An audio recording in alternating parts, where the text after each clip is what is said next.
Welcome to This Week in East Brunswick. James Hess, a guiding force in the development of library service for the past 30 years, was honored Sunday for his contributions as founder, trustee, and friend of the library. The afternoon included a program featuring world-renowned storyteller Jackie Torrence. We'll focus on the celebration this week.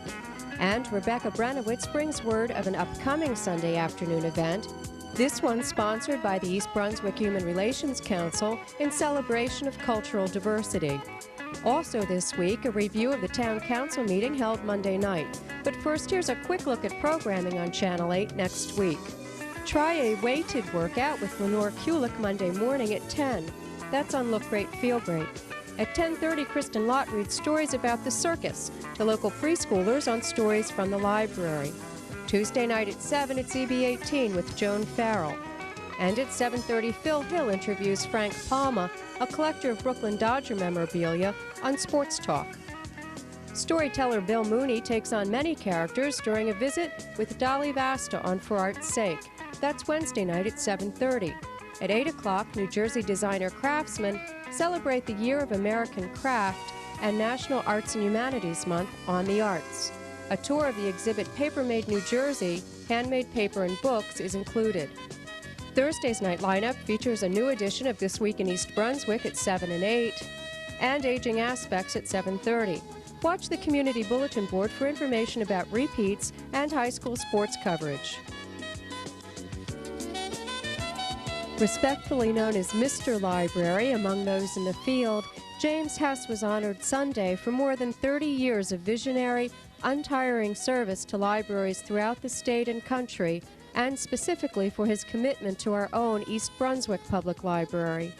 The library has established a special endowment in Mr. Hess's honor to fund an annual storytelling program and to enhance the folklore and fairy tale collection in the Youth Services Department, a fitting tribute to a gentleman whose longtime commitment has been to libraries, multiculturalism, and world peace.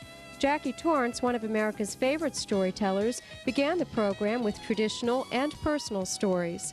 This one's about her Aunt Sally. And I was just thinking, my grandmother, oh my, she was so proper.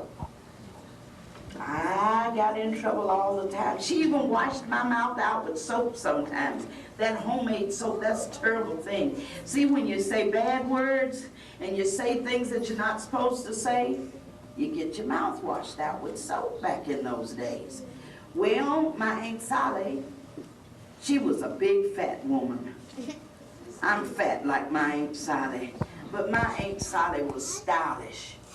She wore low-cut dresses, and just above that low cut, there was a jiggle. She jiggled when she walked, and I thought, ooh, that looks good. And I thought, one of these days I'm going to be able to jiggle like my Aunt Sally. And she always put a great big brooch right under that jiggle. I thought that looked so good. Sometimes we'd go in church, and I was walking along with my Aunt Sally, and somebody would stop my Aunt Sally and say, oh, Miss Sally, that's a fine brooch you've got on there. And my Aunt Sally would get out her fan, and she would fan, and she'd say, well, thank you, Mr. Jones, for recognizing my new brooch. And my grandmother would say, Lord have mercy. And when we'd get home and we were eating Sunday dinner, I'd hear my grandmother say, Jim, your sister is a hussy. Oh, and I thought, is that what Aunt Sally is? Ooh. So when we were at church, sometimes we'd have dinner on the church grounds. Everybody wanted some of my grandmother's pound cake and her fried chicken, and they'd be standing there waiting, and I'd be in the way. And they'd say, Jackie, come over here so your granny can get a food fix. So I'd go over there, and they'd sit down, and they'd try to keep me company. So somebody would say, well, Jackie, what would you like to be when you grow up? And I'd say, I want to be a husband like Aunt Sally.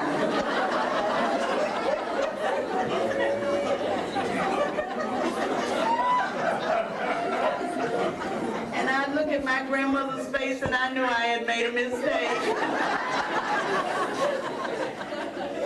She'd put her her finger at me, and when I knew anything at home, I was getting my mouth washed out. And I think, why is she not washing my mouth out? She said it, but I wasn't supposed to repeat it. Oh, I loved my Aunt Sally. Sometimes when my granddaddy and I would walk up to Aunt Sally's house, Granddaddy would stop and he'd knock on the porch with his walking cane, and he'd holler in the house, "Woo, Sally!" And my Aunt Sally would holler back, "Woo, that you, Jim?" And my granddaddy would say, "Yeah, Sally, bring me a drink of water out here." And he said, "I got this gal with me." So I'd say, "Aunt Sally, bring me a cookie." Well, my Aunt Sally was famous for her cookies. My Aunt Sally had everything on Mrs. Fields.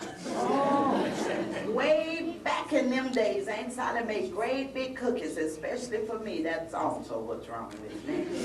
Had too many of Aunt Sally's great big cookies. Well, she'd bring that cookie and I'd have to hold it with both hands. And I'd sit down there on the porch and I'd break it into 100 pieces. And I'd eat. See, if you broke it into little pieces, it would take you a long time to get through with it. And my grandmother knew I wasn't supposed to have cookies. So my granddaddy would have to sit there till I ate every piece of that cookie. So we'd stay at Aunt Sally's longer. And when I get ready to go after I had finished the cookie and drank a big dip of water, I'd hug Aunt Sally, and she smelled so good. I asked my grandmother one time, why did Aunt Sally smell like a freshly baked cake all the time? My grandmother said because she uses vanilla flavoring for perfume. I tried it. I think they changed the formula on it. It didn't smell the same. In keeping with the storytelling theme of the day, Terby Smilo, president of the Board of Trustees of the East Brunswick Library, told her own story of Mr. Hess's contributions, called The Citizen Who Never Gave Up. And so it came to pass in 1965 that the first Library Board of Trustees was appointed. And the citizen who had worked so hard and for so long became its first president. He was such a good leader and so impressed the other members of the board that they kept re-electing him president for 16 years, until finally he said someone else should do this job. So many important changes occurred during those 16 years. The little tiny basement library moved to a much bigger state-of-the-art facility, and people came from all over the town to use it, and they were so happy. The library became so outstanding, one of the best, in fact, that important people, even in faraway places, knew it was good, and they sent people to study how it was being done in East Brunswick. The citizen was so proud of the library, and the people of his town were proud too. While the citizen who helped to get it all started was thrilled, he was unable to rest unless all the villages and all the towns were having better and better library service. And so he helped the libraries to cooperate. And he went to big meetings for all the libraries in his region, and bigger meetings for all the libraries in his state, and even bigger meetings for all the libraries in his whole country. And he became a leader of libraries for all the people. And everyone knew how very important was his word. So they made him president of all the trustees of all the libraries in the whole country. And they gave him their biggest award to show that he was the trustee of the nation. That citizen never gave up. He continued to serve on the board of his beloved East Brunswick Library for 28 years, and then he became an emeritus trustee. Mr. Hess was honored with proclamations from both the American Library Trustee Association and the New Jersey Library Trustee Association, which presented a check for $500 to the James Hess Folklore and Storytelling Endowment Fund.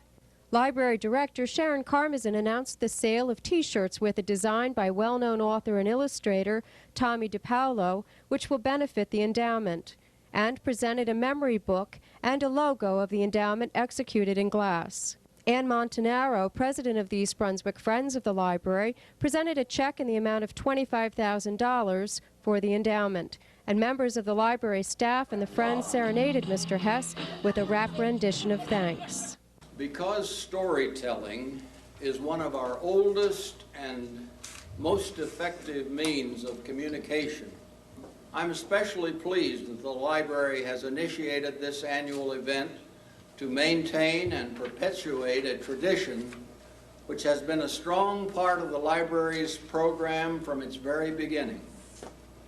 This is an honor for which I will be forever grateful.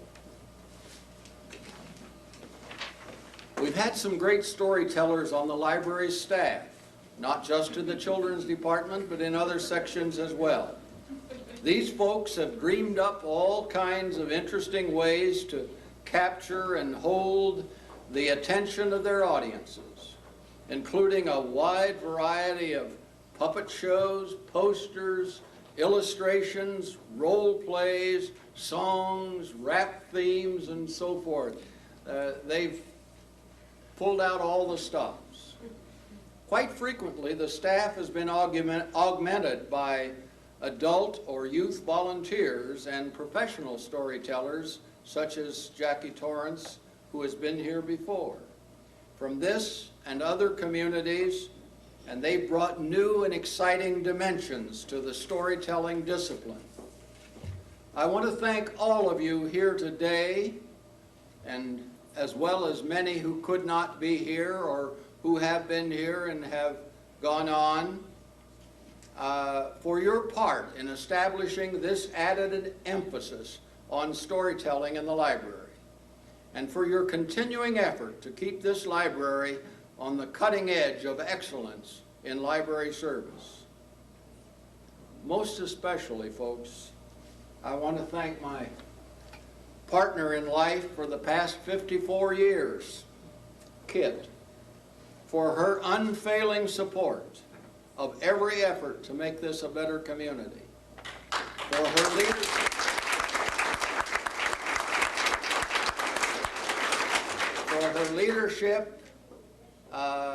in the Memorial PTA Library many years ago. She was largely responsible for getting it established, and more recently for her dedicated service to the Trinity Presbyterian Media Center. My thanks to all of you. Jim Hess! Jim Hess! Jim Hess! Hooray!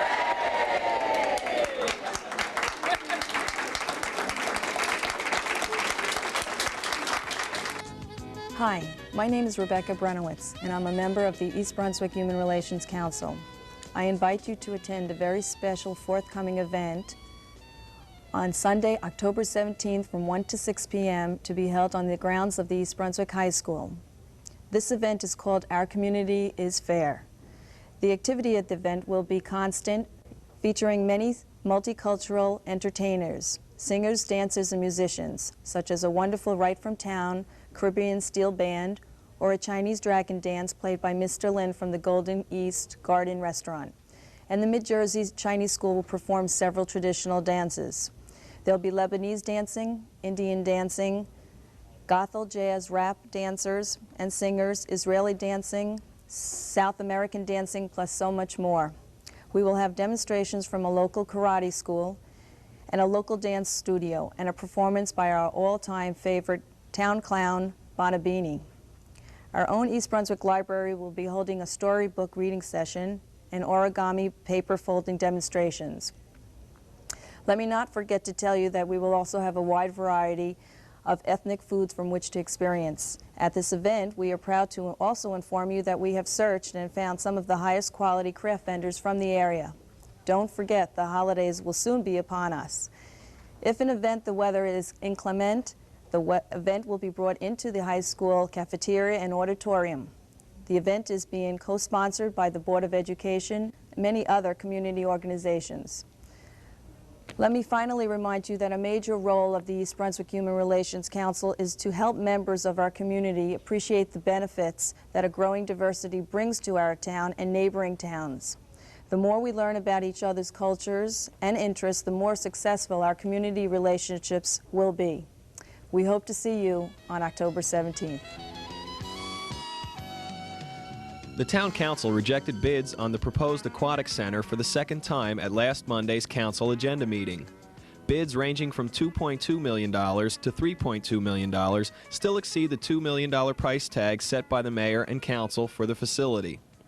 Representatives from Aquatic Builders negotiated with the council for just under $2 million by eliminating 2 slides and other features from the original plan and guaranteed a 94 opening. But the mayor and council tabled the proposal, believing the project couldn't be completed for 94. By waiting a year, the project bid will jump $275,000 and the community pool will remain as is for another year. In a poll conducted by the Sentinel, of the 277 residents who mailed in a response, 69% said they object to the proposal to build a blue water facility, many saying the money could be better spent on a year-round facility.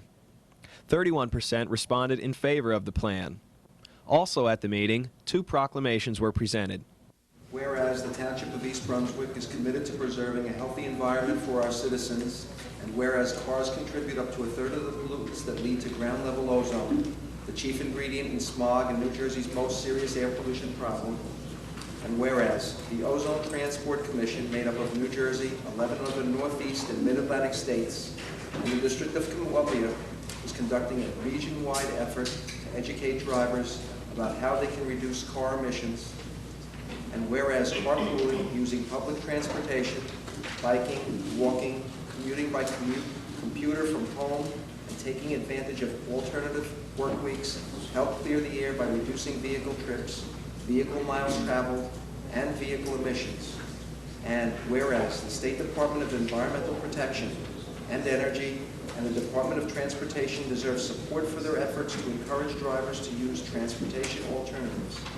Now therefore be it proclaimed that Ira Oskowski, Mayor of the Township of East Brunswick, do hereby proclaim October 13th, 1993 as Clean Up Your Commute Day in East Brunswick, and call upon all citizens to take part by carpooling, vanpooling, using public transit, bicycling, walking, taking advantage of alternative work weeks, or working from home. Thank you very much. Whereas the East Brunswick Community Players, established in 1958, has dedicated to providing quality theatrical productions for families in the community. And whereas over the past 35 years, the Community Players have been blessed with some 1,000 people, from youths to senior citizens, who have been actively involved in the production of more than 140 shows, in addition to children's shows and special benefit shows encompassing all phases of theatrical productions, from acting to painting and construction of scenery, to musical accompaniment, to lighting and technical crews, to the people behind the scenes. And whereas in 1980, after 22 years of performing wherever they could find space in local schools, churches, and business establishments, a permanent home was found when the Township of East Brunswick extended a long-term lease to the Players for the use of the old Public Works garage, which they painstakingly cleaned up and converted into a theater which was appropriately named Playhouse 22. Now therefore be it proclaimed that I, Ira Oskowski, Mayor of East Brunswick, do hereby commend the members of the East Brunswick Community Players for their dedication to bringing quality entertainment to the citizens of our community. Be it further proclaimed that on behalf of a grateful community, I extend my very best wishes on the occasion of the 35th anniversary of the East Brunswick Community Players, and wish them every best success in all future endeavors. Congratulations.